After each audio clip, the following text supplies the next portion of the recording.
Hello guys, welcome to my YouTube channel Playing Study. So guys, today we have to discuss class 12 chapter 3 matrix according to CBSE pattern. Now come to the question कि matrix होते क्या है। So सबसे पहले आज हम matrix का introduction पढ़ेंगे, ठीक है।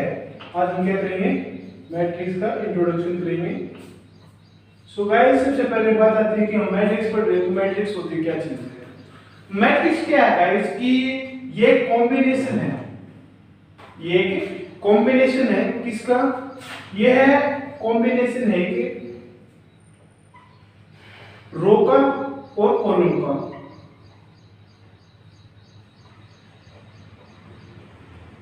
ठीक है, तो इसकी डेफिनेशन क्या है कि it is an combination of a row and column. ठीक है, जिसमें जो रो है वो हम लेट की हमारे पास m रो है और n कॉलम है। तो बेसिकली हम अपने तरीके से इसकी तो बना सकते हैं कि इसकी डेफिनेशन क्या है कि the combination of m cross n row and columns in which we have represent in a box is known as a matrix. तो मैट्रिक्स की हम अपने खुद के इसकी डेफिनेशन दे सकते हैं। तो कुछ एग्जांपल है मैट्रिक्स के, जैसे कि हमने पढ़ा होगा कि 15, 10, 9, 8, 7, 6 कोई भी वैल्यू मिलेगी, इसको हम बोलते हैं कि ये 2 क्रॉस 3 की मैट्रिक्स है, या फिर हम ये कह देते हैं कि 1 0 0 0।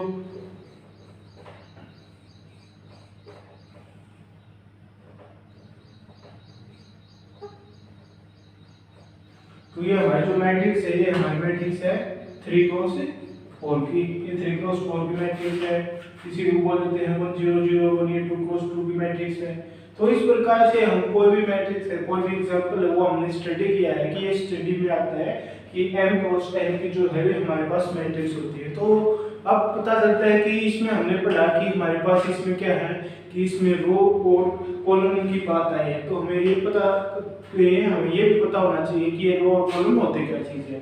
तो गाइस क्या है कि जैसे मैं इस क्वेश्चन पे लेकर सकता हूँ कि 2 क्रॉस 3 का एक ऑर्डर है, जिसमें ये हमारे मैट्रिक्स है। तो इसमें जो हमारे रो है, इसमें है R1 रो, जिसमें हमारे रो 1 फर्स्ट जो रो है उसमें हमारे एलिमेंट है 15 10 और 9 मान लेते हैं उसको कि ये हमारे पास 9 है। और ये जो रो है ये हमारे पास है R2। ठीक है, रो फर्स्ट में 15 10 9, रो सेकंड में 8 7 और 6, ये हमारे एलिमेंट है। ठीक है, तो ये हमारे है रो। तो इसमें क्या कहते हैं कि हमारे पास जो हॉरिजॉन्टल में जो भी हमारे एलिमेंट मिलेंगे, जैसे कि 15 10 9 एक हॉरिजॉन्टल लाइन में जो एलिमेंट मिले हैं वे हमारे क्या है, वे हमारी रो है। अब हम पता करते हैं कॉलम के बारे में। कॉलम में इसमें शायद जो हमारे वर्टिकली फॉर्म में होते हैं उसे हम C से रिप्रेजेंट करते हैं। ठीक है, तो C1 C2 और C3। तो इसमें C1 C2 C3 क्या हमारे पास, ये हमारे कॉलम है। तो कॉलम किसे कहते हैं, जो वर्टिकली फॉर्म में प्रेजेंट पाते हैं। ठीक है, तो कॉलम वर्टिकली में मिलेंगे हमें और जो रो हमें हमारी हॉरिजॉन्टल में मिलेंगे। सो गाइस, अब बात आती है कि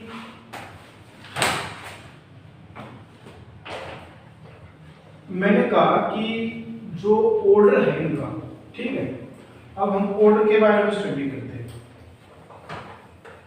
ऑर्डर कैसे डिफाइन करेंगे, इसका ऑर्डर किस प्रकार से है। तो इसके लिए हम जैसे कि m क्रॉस n है, ये किसी m क्रॉस n के ऑर्डर है। तो ये जो यहाँ पर हम लिखते हैं ये होता है हमारा ऑर्डर। हमें इससे पता चलता है कि हमारी जो मैट्रिक्स है वो किस ऑर्डर की बनी हुई है। ठीक है, ये है कि m क्रॉस n से हमें पता चलेगा कि जो मैट्रिक्स है वो किस ऑर्डर की है। जैसे कि हमारा ये क्वेश्चन था, इसमें m हमारा क्या रिप्रेजेंट कर रहा था गाइस, m हमारा रिप्रेजेंट करता है इसमें रो के बारे में, और जो n है वो रिप्रेजेंट करता है कॉलम के बारे में कि हमारे पास कितने तो रो हैं और कितनी हमारे पास कॉलम है। ठीक है, जैसे कि मैं इसी में लेकर चलूं तो है 1 1 2, तो इसमें क्या है, 2 तो रो हैं। कॉलम की बात करें तो C1 C2 और C3, इसमें 3 कॉलम है। तो ये ऑर्डर होगा गाइस 2 क्रॉस 3 का। अब इसमें लेके चलते हैं तो इसमें है R1 R2 R3। तो इसमें हमारी 3 तो रो हो गई और कॉलम हमारे पास C1 C2 C3 C4। तो इसमें हमारे C1 अप टू C4 हमारे पास 4 कॉलम है। तो इस प्रकार से हम डिफाइन कर सकते हैं कि हमारे पास में कितनी रो हैं और कितने कॉलम हैं। तो गाइस अब हम स्टडी करेंगे मैट्रिक्स में। मैंने आपको बता दिया कि मैट्रिक्स होती क्या है, कॉम्बिनेशन है, फिर इसका कॉम्बिनेशन है रो और कॉलम का कॉम्बिनेशन है, जिसमें रो और कॉलम m क्रॉस n के फॉर्म में मिलते हैं। तो उसके बाद हमने स्टडी किया ऑर्डर के बारे में। अब हम स्टडी करेंगे, तो यहाँ पर आ चुके हैं टाइप्स ऑफ मैट्रिक्स के बारे में। So guys now come to the question, types of matrix.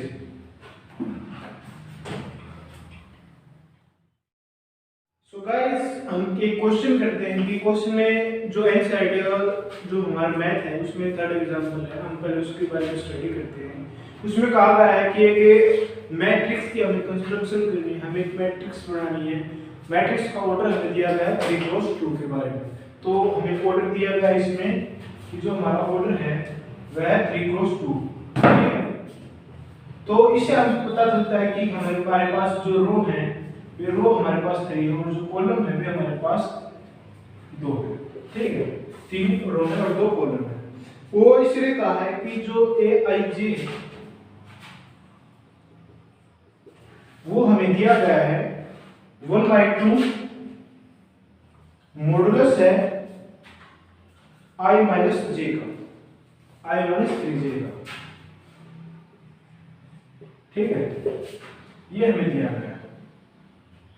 तो इसके अकॉर्डिंग हमने क्या बनानी है, 3 रो और 2 कॉलम की एक मैट्रिक्स बनानी है, ठीक है। अब हम क्या करेंगे गाइस कि मैट्रिक्स की वैसे कंस्ट्रक्शन करके देखें, 3 क्रॉस 2 में करना है, ठीक है। तो a11 a12 a13 a21 a22 a23 a31 a32 a33 ये बनता है 3 क्रॉस 3 का, ठीक है। लेकिन हमें क्या बनाना है, 3 क्रॉस 2 का बनाना ना। तो हम क्या करेंगे, ये जो लास्ट वाला लाइन इसको कर दिया खत्म। अब हमें बनाना है ये मैट्रिक्स बनाना है। तो a11 मींस यहां पर 11 पुट करेंगे। a11 पुट करा तो हमारे पास क्या वैल्यू आई, 1/2 i यानी कि 1 माइनस में 3। तो यहां से आए हमारे पास 1/2 इनटू में -2 इज इक्वल टू 1। a12 लेकर चले तो हमारे पास आता है 1 माइनस में 6 इज इक्वल टू 5/2, ठीक है। अब a21 लेकर चलते हैं।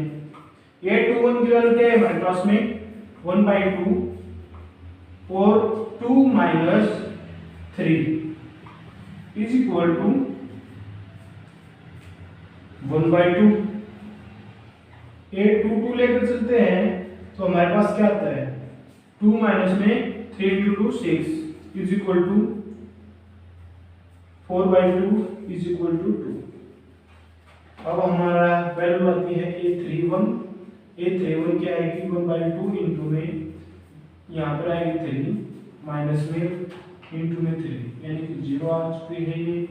और a32 निकालें तो हमारे वैल्यू आएगी 1/2 इंटू में 3 माइनस में 6 इज इक्वल टू 3/2। तो अब हम इजीली से जो ये हमारी वैल्यू आएगी उसके अकॉर्डिंग हम अपनी मैट्रिक्स को फॉर्म बना सकते हैं। तो मैट्रिक्स बनाए तो मैट्रिक्स क्या है कि हमारे पास 3 क्रॉस 2 की मैट्रिक्स जो है उसकी वैल्यू रख देंगे। a11 की वैल्यू हमारे पास 1 आई है, a12 की वैल्यू हमारे पास आई है 5/2, a21 की वैल्यू आई है हमारे पास 1/2, a22 की वैल्यू हमारे पास 2 और a31 की है 6 और 32 की है 3/2। तो हमने ये जो मैट्रिक्स थी उसकी फॉर्मेशन कर चुके हैं। अब हम स्टडी करेंगे टाइप्स ऑफ मैट्रिक्स के बारे में, ठीक है गाइस। सो गाइस क्या है कि टाइप्स ऑफ मैट्रिक्स में हम स्टडी करेंगे कि टाइप्स किस प्रकार से मैट्रिक्स की फॉर्मेशन होती है। तो सबसे पहले हमारी मैट्रिक्स है ये हमें दे रखी है कॉलम मैट्रिक्स के बारे में, ठीक है, कॉलम मैट्रिक्स। तो कॉलम मैट्रिक्स के एग्जांपल कैसे हम क्वेश्चन को स्टडी करेंगे कि कॉलम मैट्रिक्स कैसे है। तो जैसे कि 1 2 3 4, तो हमारे पास इसका पहले सबसे पहले हम देखते हैं इसका ऑर्डर क्या है। मैंने ऑर्डर को बताया कि सबसे पहले हमें क्या काउंट करनी होती है, हमें रो काउंट करनी होती है, उसके बाद हमें क्या काउंट करना होता है, हमें कॉलम काउंट करना होता है। तो इसमें देखते हैं हमारे पास कितने रो हैं। हमारे पास R1 R2 R3 और R4। तो इसका ऑर्डर है वो 4 है रो के लिए, और कॉलम हमारे पास कितने हैं 1 है। ठीक है, तो ये 4x1 के एक मैट्रिक्स है। ऑर्डर के बारे में हमें पता चल चुका है कि इसका ऑर्डर इस प्रकार का बनता है। अब क्या करना है कि कॉलम मैट्रिक्स के बारे में स्टडी करना है। तो कॉलम है, तो ये हमारे पास क्या है, एक कॉलम ही है। क्या है, एक कॉलम। ठीक है, जो हमारे वर्टिकल फॉर्म में हमें मिलते हैं वे हमारे क्या होते हैं, कॉलम होते हैं, इसलिए ये एक कॉलम मैट्रिक्स है। तो कॉलम मैट्रिक्स में केवल कॉलम वाले जो एलिमेंट है वे ही फिल होते हैं। ठीक है गाइस, अब हम स्टडी करेंगे रो मैट्रिक्स के बारे में। रो मैट्रिक्स, लेट की इसी एग्जांपल को मैं रो में लेके चलता हूं। तो हमारे पास आया कि 1 2 3 4। तो इसका जो ऑर्डर है, तो इसमें R1 कितनी है, 1 है जो रो है, और कॉलम है हमारे पास 4। तो इसका ऑर्डर क्या होगा, 1x4। तो हमने एलिमेंट अगर हॉरिजॉन्टल फॉर्म में लगाए तो हमारा बन गया रो, वर्टिकल फॉर्म में लगाए तो हमारी बन गई कॉलम। ऑर्डर हमें पता चल गया कि ऑर्डर किस प्रकार से देना है। ठीक है गाइस, अब हम स्टडी करेंगे स्केल मैट्रिक्स के बारे में। ठीक है, तो स्केल मैट्रिक्स कराते हैं। स्केल मैट्रिक्स क्या है, तो स्केल मैट्रिक्स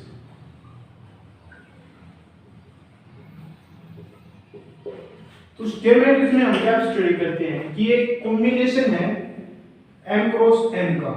ठीक है, जिसमें जो m है ये कॉम्बिनेशन है m क्रॉस n का, जिसमें जो एलिमेंट है वो कितने भी हो सकते हैं, जैसे कि 1 0 0 1 2।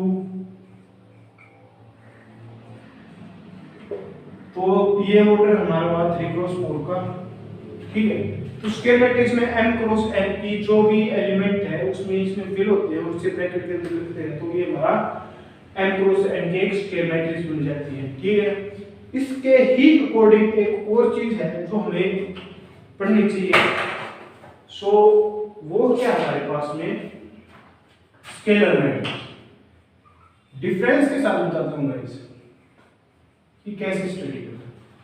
स्केल मैट्रिक्स में हम कहते हैं कि m क्रॉस n की कोई भी मैट्रिक्स है हम उसे स्केलर मैट्रिक्स कहते हैं। स्केलर मैट्रिक्स में क्या है, बिल्कुल सेम है इसका डिक्टो एज इट इज की। इसमें होता है कि जो हमारा m क्रॉस n इसमें है, इसमें जो m है वो n के इक्वल होता है। ठीक है, जैसे कि 1 0 0 0 1 0 0 0 1। तो ये जो मैट्रिक्स है ये 3x3 की है, इसमें 1 0 0 1 2x2 की है। ठीक है, और साथ ही साथ स्केलर मैट्रिक्स में जो हमारी मैट्रिक्स बन रही है वे क्या है कि वे उसके जो भी एलिमेंट हो, लेट की ये 4 है। ठीक है, ये जो मैट्रिक्स है इसके एलिमेंट सेम ही नहीं है, इसमें एलिमेंट कुछ भी हो सकते हैं। तो आई होप कि आपको स्केलर मैट्रिक्स और जो स्केल मैट्रिक्स है उसके अंदर डिफरेंस पता चल गया होगा। तो now come to the question कि इसी में कुछ और है, और सीखने को मिलेगा हमें। क्या है कि अब हम स्टडी करेंगे कॉलम तो हो चुका है, डायगोनल मैट्रिक्स के बारे में। ठीक है, डायगोनल मैट्रिक्स कैसे, कि डायगोनल मैट्रिक्स को हम कैसे रिप्रेजेंट करेंगे कि डायगोनल मैट्रिक्स है। जैसे कि मैंने लिया 2 0 0 0 4 0 0 0 6। ठीक है, तो ये डायगोनल मैट्रिक्स है। या फिर मैंने इस प्रकार से ले लेता हूं 0 0 1 0 1 0 1 0 0, और वैल्यू हम इसमें भी चेंज करते हैं, तो ये भी हमारी एक डायगोनल मैट्रिक्स है। डिक्टो एज इट इज एक और है, इसलिए 2x2 की भी हो सकती है और 3x3 की भी हो सकती है। तो m क्रॉस n की कोई भी वैल्यू जिसमें हमारे केवल डायगोनल एलिमेंट्स फिल अप है, ये हमारे डायगोनल मैट्रिक्स हो चुकी है। इसके ही इक्वल है एक आइडेंटिटी मैट्रिक्स। आइडेंटिटी मैट्रिक्स में क्या कहते हैं हम कि इसमें जो एलिमेंट हैं वे फुली फिल्ड होते हैं। कैसे कि 1 0 0 0 1 0 0 0 1। इसमें जो एलिमेंट है हमारे ये क्या होंगे, ये जो डायगोनल एलिमेंट्स है ये डायगोनल एलिमेंट सेम मिलेंगे। ठीक है, डायगोनल एलिमेंट सेम होंगे, तीनों वैल्यू सेम होंगी। इसमें ऐसा नहीं हो सकता कि इसमें कुछ भी चेंज कर सकते हैं। तो जो हमारी डायगोनल मैट्रिक्स है वो आइडेंटिटी मैट्रिक्स हो सकती है, लेकिन आइडेंटिटी मैट्रिक्स डायगोनल मैट्रिक्स नहीं हो सकती। ये सीबीएसई में एक नंबर के क्वेश्चन में पूछे जा सकते हैं गाइस। इसीलिए मैंने आपको सबसे पहले इंट्रोडक्शन में करवा रहा हूं कि किस प्रकार से इनको रिलेट करके चलना होता है। साथ ही साथ जो स्केलर मैट्रिक्स है वो स्केलर मैट्रिक्स हो सकती है, लेकिन प्रत्येक स्केलर मैट्रिक्स नहीं हो सकती। ठीक है, अब एक ही चीज रह गई गाइस, वो है जीरो मैट्रिक्स। बस 2 सेकंड का जीरो मैट्रिक्स क्या है कि जीरो मैट्रिक्स है कि m क्रॉस n कोई भी वैल्यू हो, लेकिन उसके जो भी एलिमेंट होंगे वे सभी के सब जीरो ही होंगे। ठीक है, इसमें m not equal to n तब भी चलेगा, m इक्वल टू m तब भी चलेगा। तो ये हमारे टाइप्स ऑफ मैट्रिक्स के बारे में है। लेकिन कुछ और टाइप होते हैं जैसे कि ट्रायंगुलर मैट्रिक्स, उसके बारे में मैं आपको बताऊंगा। लेकिन उससे पहले कुछ क्वेश्चन करते हैं इसके हिसाब से। ठीक है गाइस, सो पहले हम स्टडी करेंगे इससे पहले इक्वालिटी ऑफ मैट्रिक्स। ठीक है, कि इक्वालिटी ऑफ मैट्रिक्स क्या होता है। क्वेश्चन दोनों करा दूंगा, इसके बाद क्वेश्चन ही है गाइस। सबसे पहले इक्वालिटी ऑफ मैट्रिक्स क्या है कि अगर a is equal to b है, नहीं, लेट a की जो वैल्यू है वो है हमारे पास a i j m cross n। ठीक है, और b की वैल्यू है a j i m cross n। ठीक, ये हमारी मैट्रिक्स है। तो a और b मैट्रिक्स जो है ये a और b मैट्रिक्स इक्वल कब होंगी, a and b matrix is equal if element of aij is equal to element of ji, इसके होंगे तब हम इसको इक्वल करेंगे। मीन्स क्या है कि अगर ये एलिमेंट सेम एलिमेंट बी में प्रेजेंट है तब भी हम ये कहेंगे कि जो हमारी मैट्रिक्स है वो सेम है, जो मैट्रिक्स के एलिमेंट है वो सेम है। इसके बेस पे एक क्वेश्चन होगा, जैसे कि हमारे पास एक ही वैल्यू ले लेते हैं एग्जांपल के तौर पे कि 2 3 0 1 और b की वैल्यू में ये ले लूं कि 2 3 0 1। मींस क्या है कि a is equal to b है। इक्वल मैट्रिक्स तो तभी होगा ना, हमने देखा कि इसके एलिमेंट और इसके एलिमेंट सेम है, तो हम ये कह सकते हैं कि ये जो मैट्रिक्स है ये सेम मैट्रिक्स है। इक्वल कर देते हैं। इसी के बेस पे 3.1 में हमारे बहुत सारे क्वेश्चन हैं, लेकिन हम एक ही क्वेश्चन को आज इंट्रोडक्शन में स्टार्ट करेंगे, उसके बाद क्लास में हम सभी क्वेश्चन को करेंगे। ठीक है, नेक्स्ट क्लास लेंगे उसके लिए। जैसे कि हमारा एक फर्स्ट क्वेश्चन इसमें है, fourth example.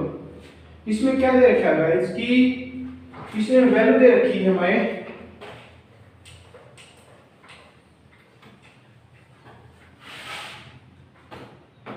x + 3 - 6 b - 3 z + 4 a - 1 21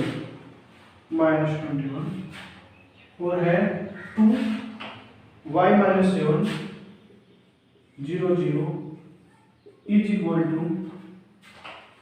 0 6 3y - 2 -6 - 3 2x 2c + 2।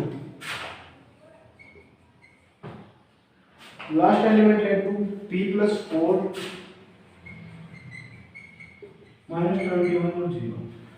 ये कह रखा है कि ये अगर a है और ये b है और इसके एलिमेंट को दे रखे हैं तो हमें वैल्यू निकालनी है x y z और a b c की। ठीक ठीक है। सबसे पहले हम क्या करना है, जैसे कि वैसे पता चलता है कि 0 है आपस में इक्वल है, -21 के इक्वल है, तो इसके अकॉर्डिंग हम क्वेश्चन को सोल्व करेंगे। जैसे कि हमें पता चलता है कि x + 3 इज इक्वल टू किसके पाएगा, इसके इस एलिमेंट से, तो x की वैल्यू हमारे पास क्या है -3, चलो ये होगी। नेक्स्ट क्या है z + 4 इज इक्वल टू 6, यानी कि z की वैल्यू क्या आ गई -2, ये भी निकाल दी।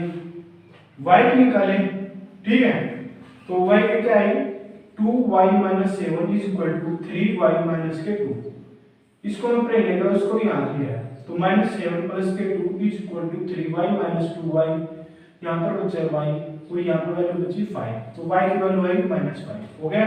x y z की वैल्यू हमें पता चल गई, -6 - 6 से इक्वल है a - 1 is equal to -3, a is equal to -3 + 1, तो a की वैल्यू आ गई -2, ठीक है, a की पता चल चुकी है। अब हम 2c + 2 इज इक्वल टू 0, तो c की वैल्यू क्या है -1, ठीक है। अब है b की वैल्यू को निकाल लेते हैं, b - 3 is equal to 2b + k4, इसमें इधर लेके आए तो अगर माइनस का b वो वहां पर गया +k4 + k3, तो b की वैल्यू आई हमारे पास -7। तो इस प्रकार से हम वैल्यू को फाइंड आउट कर सकते हैं। किस फॉर्म में था ये था equality of matrix. Equality of matrix होगा तभी हम a के एलिमेंट b के एलिमेंट्स के साथ मैच करेंगे, ये दे रखा है तभी मैच कर पाएंगे, उसके बाद हम x y z के क्वेश्चन जो फॉर्म है हमें निकाल सकते हैं। सो गाइस, अगर आपको यह वीडियो अच्छी लगे तो आप इसे लाइक करें और बहुत ज़्यादा अच्छी लगे तो इसे शेयर करें और आप मेरे YouTube चैनल को सब्सक्राइब करना ना भूलें। Thank you guys.